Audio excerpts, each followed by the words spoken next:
Chernobylite is a tribute to the beloved open-world horror FPS Stalker.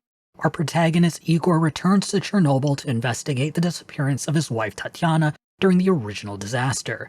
Tatiana is now haunting his dreams, and he is convinced she is alive. Igor's quest will not be easy, as Pripyat is now a radioactive disaster zone filled with horrifying monsters and a relentless military presence.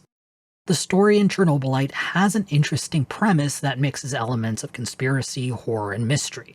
I like the idea that each companion has their own story and relationship with Igor that changes depending on the player's decision. Unfortunately, the game is crippled by poor writing. Characters are usually one-dimensional, and the dialogue is bland. There are a few interesting characters roaming around, but often their shtick is taken way too far. Tatiana's dialogue also falls slightly short. While the writers are trying to depict an image of a loving wife, they go overboard with romantic language to the point that love sounds insincere. As an open-world horror FPS with light RPG elements, Chernobylite is a love letter to S.T.A.L.K.E.R.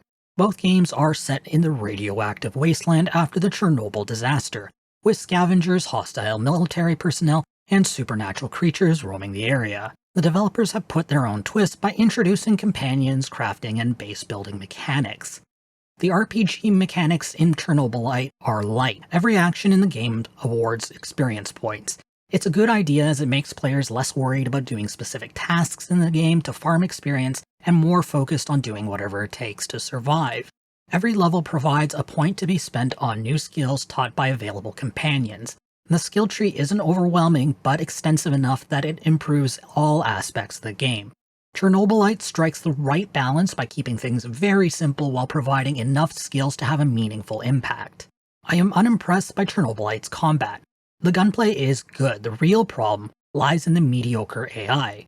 Reactions are iffy at best when it comes to enemies stuck from a long range. Sometimes the enemies will continue patrolling their route, sometimes they'll fight back. The AI is not responsive to the player's position in combat.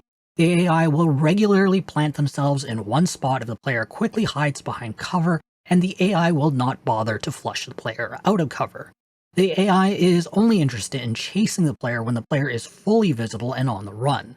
A less severe but equally annoying problem is the dodge mechanic. The implementation is useless. In gunfights, the dodge is pointless. When dealing with supernatural melee enemies, kiting the enemy by strafing in circles while unloading the shotgun is a more efficient tactic. At times, dodging is an actual impediment because it is possible to accidentally dodge at the wrong time. The current binding is either double tapping a movement key or press sprint and a direction to dodge. The double tap is passable enough for those used to it or have a heavier keyboard switch. The sprint dodge combination is miserable on the other hand, as it feels unnatural. Having a third option to bind a separate key to trigger a dodge instead of coupling it with sprint would be a more reliable and safer option. The companion system in Chernobylite is one of the game's bright spots. As players progress through the main storyline, they will meet characters who may be convinced to join based on the player's decisions. I like the mechanic as players will often be forced to make a decision to improve their relationship with an existing companion or risk losing the chance to recruit a new companion. The game also allows players to wind back time and change their decisions at a cost of currency. I like the idea of being able to take the sting out of wrong choices, but hardcore players who want their decisions to have more serious consequences will probably want to skip this altogether. Another neat addition is the chance of a companion being captured during a mission. Players will have to get themselves captured so they can stage a jailbreak. It's a really interesting mechanic that I haven't encountered before. The map and mission design is passable, but it has its issues. There are only a handful of maps, and they are on the smaller end for an open-world game. Players will visit the maps repeatedly, so it is nice to see enemy and environmental hazards change based on actions in previous missions, like killing a lot of soldiers or putting up suppression systems the previous day. The mission design is grueling though, especially in the early game. While companions can be sent out each day to complete resource gathering missions or scout story missions to make the player's attempt easier, the player will need to grind out a lot of gathering missions themselves in the early game to get enough materials to keep up with the demands of crafting.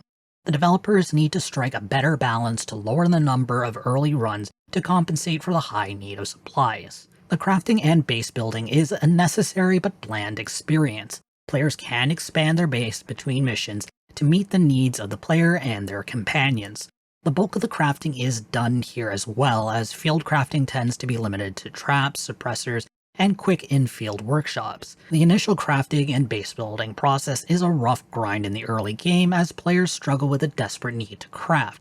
Items for the base are expensive. Players need to craft equipment early in the game, as equipment is rare in the field. I like the crafting system's heavy use of mods to turn only 4 weapon platforms into a large variety of firearms that would normally be found in other shooters. It's an ingenious twist that fits well with the game's survival theme.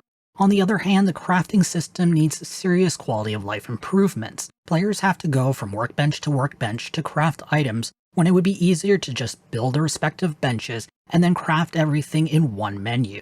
Figuring out how much raw materials to bring in the field is also awkward, as players need to go into the main menu, find the crafting recipe, go back into the game, and then pull out the needed materials. It would be much better to just have a button in the crafting recipe menu that automatically withdraws the required materials. The visual style is a bang-on tribute to S.T.A.L.K.E.R. while putting its own acid green spin. The world is overgrown with the remnants of Soviet life scattered throughout the maps. The acid green does an excellent job of signaling dangerous enemies and contrasting the dark and grimy environment. The audio experience is good. The sound effects and music pair together nicely to create some tense moments that leave players on the edge. The player is never sure if they will run into a jump scare. The voice acting has Russian and English options. While I can't speak to the quality of the Russian voice acting, the English one is passable. The quality matches Chernobylite's AA title status. The only issue is the English actor for Tatiana. The actor never seems to find the right pacing to compensate for the terrible lines. Instead, she seems to feed into the over-romantic dialogue and makes the situation worse. Chernobylite is without a doubt a tribute to S.T.A.L.K.E.R, but falls well short of the game it's attempting to emulate. The environment hits the right tones and the companion system is excellent. Things begin to unwind from there.